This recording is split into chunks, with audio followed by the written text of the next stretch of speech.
24 तास प्रत्येक घडामोडीवर लोकप्रवाहाची नजर।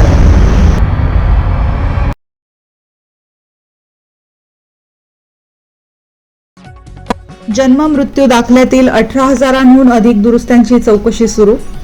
नाशिक महापालिकेच्या जन्म मृत्यू दाखल्यांमध्ये संशयास्पद वाटणाऱ्या तब्बल 18,268 दाखल्यांची विभागनिहाय सखोल छाननी 29 जून पासून सुरू होत असून त्यासाठी महापालिकेने 6 स्वतंत्र विशेष चौकशी पथके नियुक्त केली आहेत।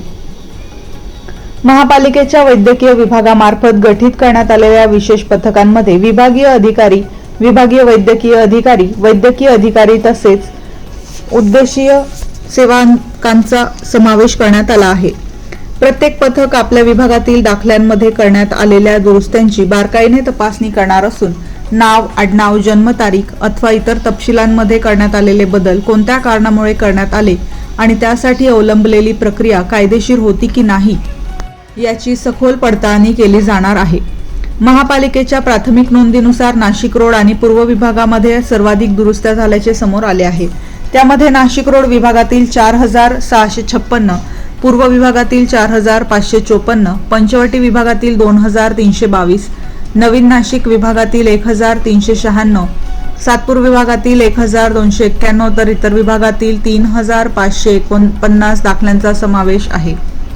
या छाननी दरम्यान कोणतीही संशयास्पद बाब, बनावट कागदपत्रे अथवा नियमबाह्य पद्धतीने करण्यात आलेल्या दुरुस्त्या आढळल्यास त्याची स्वतंत्र नोंद घेण्यात येणार असून त्याचा अहवाल मनपा आयुक्तांकडे सादर करणार आहे। प्राथमिक माहितीनुसार या चौकशीत गंभीर अनियमितता किंवा बनावटगिरी उघड झाल्यास संबंधित प्रकरणे पुढील कठोर कारवाईसाठी थेट पोलिसांकडे वर्ग केली जाण्याची शक्यता व्यक्त केली जात आहे।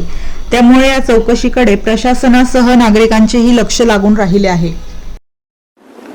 2016 पूर्वीचे जे जन्म नोंदणी आहेत आणि त्या CRS पोर्टलवर घेतल्या गेलेल्या आहेत अशा 18,000 नोंदीची तपासणी नाशिक महानगरपालिकेतर्फे करण्यात येणार आहे। त्या संबंधी टीम्स 6 विभागीय कार्यालयामार्फत 6 टीम्स स्थापित करण्यात आलेल्या आहेत। त्या टीम्सचे ट्रेनिंग, प्रायमरी लेवलचं ट्रेनिंग पण झालेलं आहे आणि या तपासण्या सोमवार दिनांक 29 तारखेपासून सुरू होणार आहेत आणि त्याची पूर्णपणे तपासणी साधारण 15 ते 20 दिवसांमध्ये करण्यात येणार आहे। ही साधारण 5 जणांची टीम आहे। त्याच्यामध्ये आमचे नोडल ऑफिसर्स आहे, नोडल वैद्यकीय अधिकारी आहे, त्याच्यामध्ये आमचे प्राथमिक आरोग्य केंद्राचे 1 अधिकारी आहे, आरोग्य वर्धिनी केंद्राचे 2 अधिकारी आहेत आणि हेड नर्स आहे।